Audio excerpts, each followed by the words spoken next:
আমার কপালে একটা বউ জুটবো না। কত কইরা কইলাম আমার বয়সটা বাড়তাছে, আমার একটা বিয়া করাই দাও না, কেউ কোনো কথা শুনে না। কেন যে বিয়েটা দিতেছে না এটাই তো আমি বুঝতেছি না। বিয়ার কথা উঠলে শুধু সবাই একটা কথাই কয়, বিয়ার পরে বউরে খাওয়াবি কি? আর আমি তো এটাই বুঝি না, বিয়ার পরে আমরা যেটা খাই আমার বউ তো সেটাই খাইবো। এই একটা কথা যে হেরা কেন বুঝে না আল্লাহই জানে।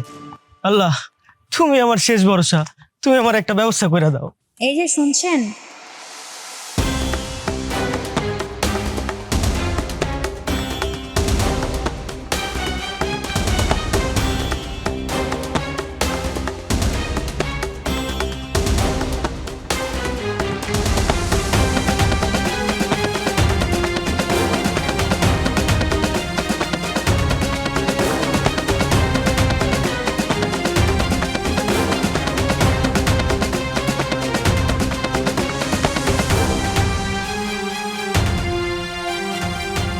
এই মেয়ে, তুমি একাই গাছতলায় বসে বসে কি করো?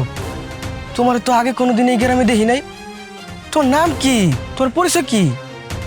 আমার পরিচয় দেওয়ার মতো কিছুই নেই, তাই আমি একা একা গাছতলায় বসে আছি। আর আমি যদি তোমাকে পরিচয় দিই, তুমি কি আমাকে চিনতে পারবে? আচ্ছা ঠিক আছে, তোমার পরিচয় দিতে হইব না। তোমার নাম কি, আর তুমি এখানে বসে আছো কেন একা একা? আমার নাম হলো রিচি, আমি তোমাদের পাশের গ্রামে থাকি। আমার বাবা আমাকে বয়স্ক লোকের সাথে বিয়ে দিচ্ছিল, তাই আমি বাসা থেকে পালিয়ে আসছি। এখন আমি কি করব, কোথায় যাব, কিছুই বুঝতে পারতেছি না। হায় রে, আমি বিয়া করবো দেখা আমি ঘর থেকে বাইরে হয়ে গেছি, আর তুমি বিয়া করবে না দেখা ঘর থেকে পালাইছো। ঠিক আছে, কি আর করার, তুমি এখানে বসে থাকো, দেখো কোনো সমাধান পাও কিনা। আমি যাই। এই ছেলে, আমি একটা মেয়ে বিপদে পড়ছি আর তুমি সাহায্য না করে চলে যাচ্ছ। মানুষ যে বিপদে পড়লে সাহায্য করতে হয়, এটা কি তুমি জানো না? সেটা আমি জানি, কিন্তু তোমার আমি এখন কেমনে সাহায্য করবো কও? তোমার সাহায্য করার মতো আমার কাছে কিছু নাই। কে বলছে কিছু নাই? আমাকে তোমার বাড়িতে নিয়ে চলো, আমি তোমার সাথে থাকবো। এই মেয়ে, তুমি কি পাগল টাগল নাকি? তোমার আমার বাড়ি থেকে আমি নিয়ে যাবো, চেনা নাই জানা নাই একটা অচেনা মেয়েরা আমি আমার বাড়িতে নিয়ে যাবো। আর তার থেকে বড় কথা, আমার তো নিজেরই বাড়ি নাই। এই যে দেখো না ব্যাগ, ব্যাগ নিয়ে আমি নিজের রাস্তায় রাস্তায় ঘুরতাছি। আমার কাছে কিন্তু একটা বুদ্ধি আছে, বুদ্ধিটা তোমার কাজে লাগবে। বুদ্ধি? কি এর বুদ্ধি? বুদ্ধিটা হলো, আমাকে তোমার বাড়িতে বউ বানিয়ে নিয়ে চলো, তাহলে তোমার বাড়িতে আর কেউ কিছু বলবে না।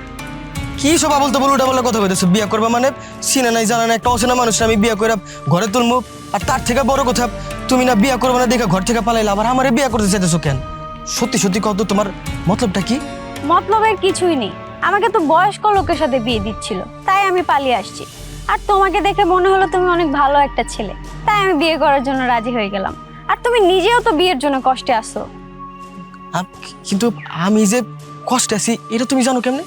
তুমি তো রাস্তা দিয়ে যাওয়ার সময় বলতেছিলা, আমি সেটাই শুনছি। ও আচ্ছা, ঠিক আছে ঠিক আছে, তোমারে আমি আমার সাথে করে বাড়িতে নিয়ে যাবো, কিন্তু বাড়িতে গিয়া সবাইরে বলবা তোমার আমার সাথে দীর্ঘদিনের একটা প্রেমের সম্পর্ক ছিল।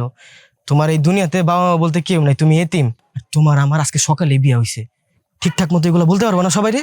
আচ্ছা ঠিক আছে, আমি এটা অবশ্যই বলতে পারবো, এটা তো খুব সহজ একটা শর্ত। ঠিক আছে, আর শোনো, কাজটা কিন্তু অনেক সাবধানে করতে হবে, কেউ যেন নাম করে না ধরতে পারে, বুঝছো?